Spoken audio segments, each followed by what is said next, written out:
তোর পিছনে কি কম টাকা খরচ করা হয়? ফেল করবি কেন? এরপরে যদি তুই ফেল করিস বাসা থেকে বের করে দিব।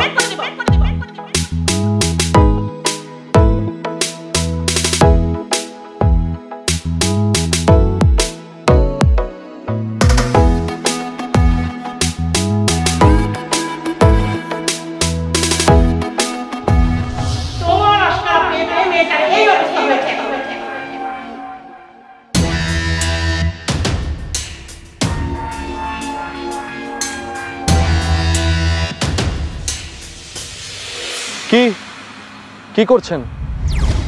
সুসাইড? আপনি এখানে কি করেন? এটা তো কারো ব্যক্তিগত জায়গা না, এখানে আমারও আসার অধিকার আছে। তাহলে চুপচাপ ওখানেই দাঁড়িয়ে থাকেন। পানি কিন্তু অনেক ঠান্ডা। তো আপনি এমন ভাবে পানির দিকে তাকিয়ে আছেন তাই একটু সন্দেহ হলো। কি সন্দেহ হয়েছে আপনার? ভাবলাম আপনি আবার পানিতে লাফ টাফ দেন কিনা।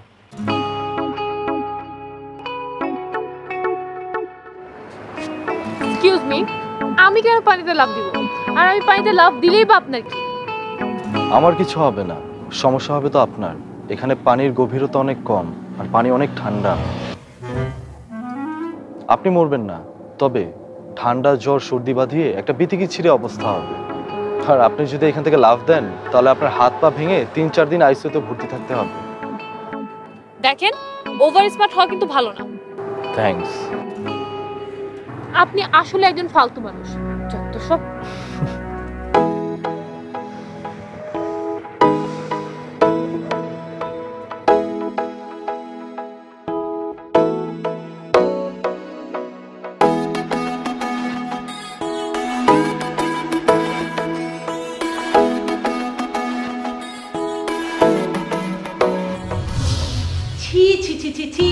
শেষমেশ তুই ফেল করেছিস, এখন আমি আশেপাশে মানুষকে মুখ দেখাবো কি করে?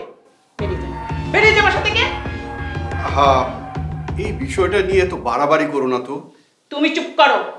তোমার আশকারা পেয়ে পেয়ে মেয়েটার এই অবস্থা হয়েছে এখন। নাদিয়া, মা তুই তোর ঘরে যা তো।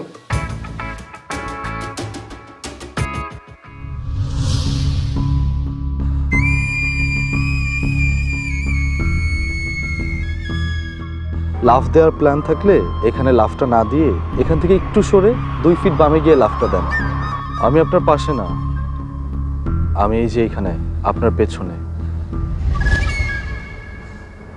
আপনার সমস্যাটা কি? হ্যাঁ, এই প্রশ্নটা তো আমার করার কথা। আচ্ছা, আপনার সমস্যা কি বলেন তো? আমার কোনো সমস্যা নেই। তাহলে তো আমারও কোনো সমস্যা নেই। তাহলে শুধু শুধু আমার পিছন পিছন কেন আসছেন?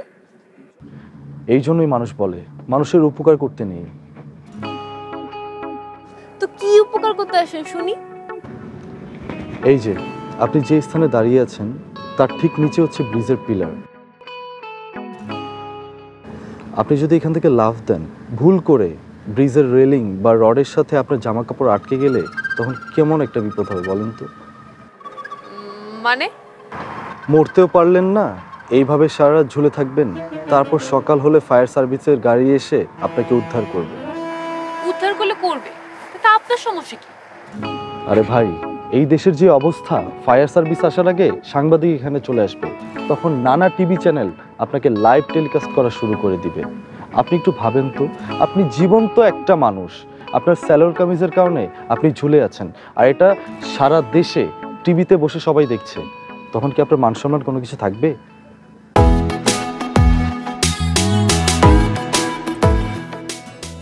আমার মান সম্মান নিয়ে না আপনার তো ভাবা লাগবে না। আরে ম্যাডাম, আপনি যখন মরতেই এসেছেন তাহলে এরকম বেহুদা মরে লাভ আছে? আপনি সুপুরুষের মতো মরেন। এক্সকিউজ মি, আমি মেয়ে, আমি পুরুষ না। আসলে সুপুরুষের নারী ভার্সনটা কি এটা আমার জানা নেই, আর আপনার যদি জানা থাকে তাহলে আপনি সুনারীর মতো সুসাইড করেন। আচ্ছা, আপনি কি পাগল? কিছুটা। দেখুন, এখন আমি ওইদিকে যাচ্ছি, খবরদার আপনি আমাকে ফলো করবেন না প্লিজ।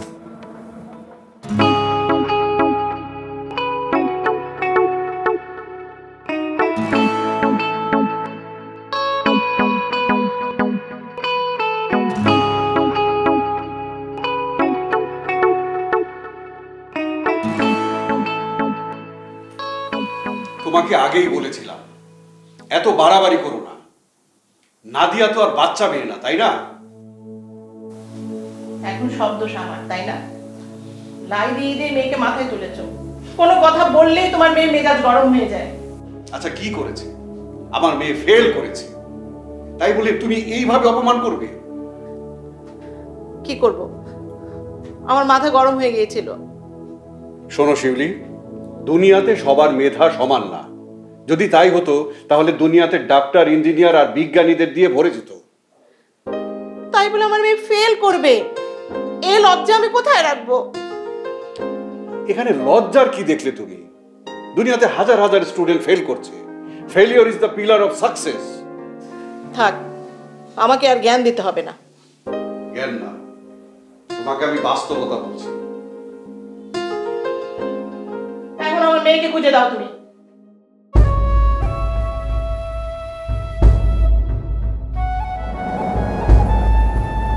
তাহলে ডিসিশন ফাইনাল?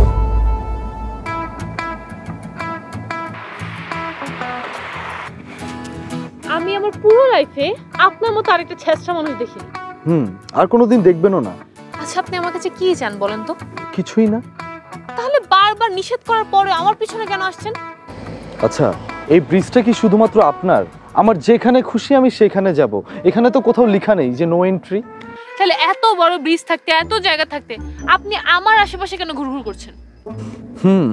কারণ আমার ধারণা আপনি এখানে সুইসাইড করতে এসেছেন। হ্যাঁ, করতে আসি, তাতে আপনার সমস্যা কি? কিছুই না। তাহলে আপনি আমার পিছু ছাড়ছেন না কেন? আচ্ছা, যদি রাগ না করেন তাহলে একটা কথা জিজ্ঞেস করি।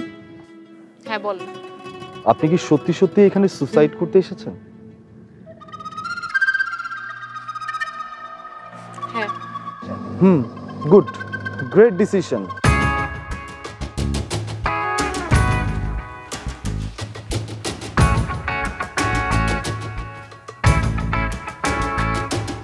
আমার কেমন ভয় ভয় করছে। রাত 11টা বাজে, মেয়েটা এখনো বাসায় এলো না। এই কথাটা মেয়েকে বকাঝকা করার আগে তোমার ভাববার দরকার ছিল।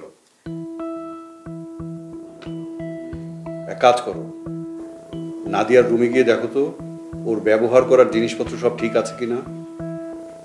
আমি অলরেডি দেখে এসেছি, ব্যাগ জিনিসপত্র কিচ্ছু নেয়নি সাথে।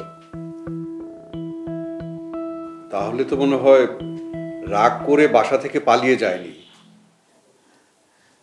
তাহলে এখনো ফিরছে না কেন? এত রাত হয়ে গেছে। হোয়াট? আমার তো ক্ষমতা থাকলে আমি নিজে আপনার সাথে সুইসাইড করতাম, কিন্তু এখন আমার ইচ্ছে শক্তি, ক্ষমতা কোনোটাই নেই। সো এখন সুইসাইডের প্ল্যান বাদ। আপনি এখন সুইসাইড করবেন, আমি বসে বসে দেখব। আপনি কি মানুষ? না, আপনি মানুষ না, আপনি একটা অমানুষ। একদম সত্যি কথা বলেছেন, আমি মানুষ না, আমি অমানুষ। খুশি? মানে একটা মেয়ে দুঃখে কষ্টে সুইসাইড করতে এসেছে আর আপনি তার সাথে তামাশা করছেন?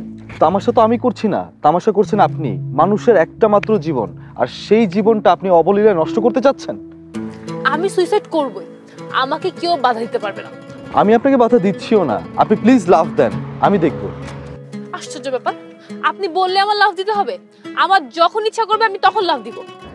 Good, I like your attitude. হয়তো কোথাও জ্যামে পড়ে আছে, বাসায় ফিরছে, জ্যামে আটকে গেছে। আমার ভয় করছে, সন্ধ্যা থেকে ওর মোবাইলটাও বন্ধ। মোবাইল বন্ধ হতেই পারে, হয়তো চার্জ শেষ তাই মোবাইল বন্ধ।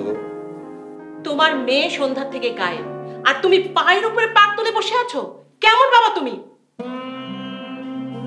দেখো শিউলি, আমিও একজন বাবা, টেনশন আমারও হচ্ছে, কিন্তু এত রাতে এত বড় শহরে আমি আমার মেয়ে নাদিয়াকে কোথায় খুঁজে বেড়াবো?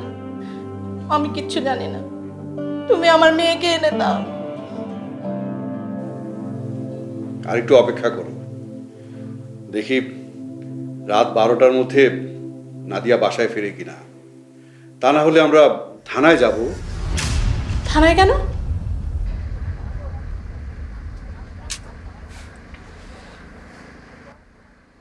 আপনি জান তো, আপনাকে দেখলে না আমার মেজাজ খারাপ হয়ে যাচ্ছে।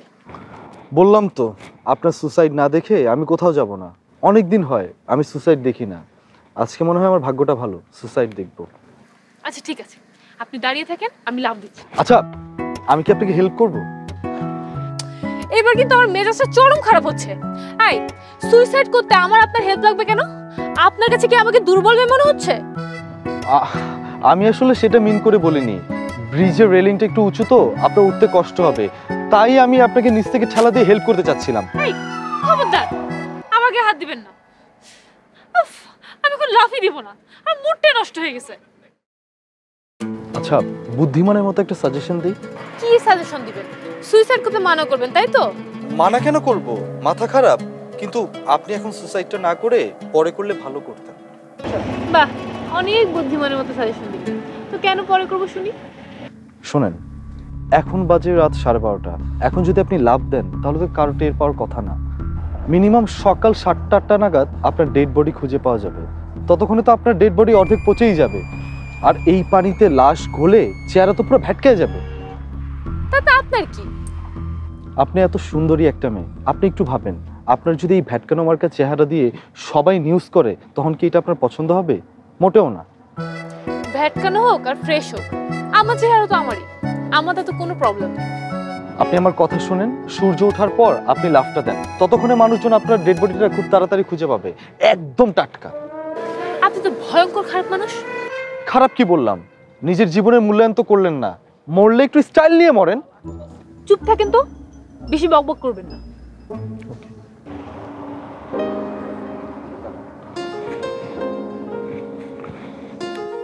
তোমাদের ওখানেও যায়নি? ঠিক আছে অহনা, ওর যদি কোনো খোঁজ পাও তাহলে আমাদের জানিও। কি বললো অহনা? ওদের ওখানে যায়নি। তাহলে তো আর দেরি করা ঠিক হবে না, চলো। কোথায়? তোমাকে বললাম না, থানায়।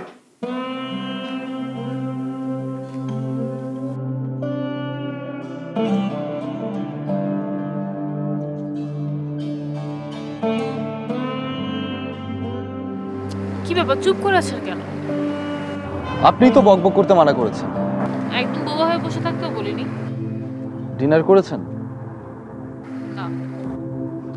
খাওয়া দাওয়া না করে আপনি সুসাইড করতে চলে এসেছেন? খালি পেটে সুইসাইড করা যাবে না এমন কোনো আইন কোথাও লেখা আছে? আরে বাবা, মারাই যখন যাবেন তাহলে একটু ভালো মন্দ খেয়ে মরেন না, নইলে নইলে?